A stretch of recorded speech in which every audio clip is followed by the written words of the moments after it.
அது ஒரு மாடு இல்லை, என் குழந்தை. அதை விட்டு பிரிய வேண்டிய நாள் வந்தபோது என் மனசு உடையவில்லை, மரணித்தது. வணக்கம். இது தமிழ் கவிதையும் கதையும்.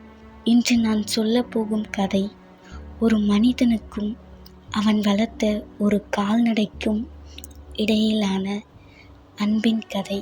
உனக்கு செல்ல பெயர் பல, அதில் எந்த பெயரை சொல்வேன்? மா என்று அழைக்கும் அன்பின் உயிர் நீ.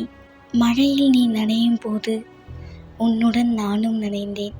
வெயிலும் பார்த்து விடாமல் எப்போதும் மேய்ச்சலில் உன்னுடன் இருந்தேன். குளிர்காலத்தில் உனக்கு குளிரும் என்று போர்வையை போர்த்தி உன்னை பாதுகாத்தேன். நீ சினையில் இருந்தபோது உன் அடிவயிற்றை தினமும் தொட்டு ரசித்தேன். உன் வால்முடியில் பின்னல் போட்டேன். நீ திரும்பி பார்த்தால் நான் பயந்து ஓடினேன்.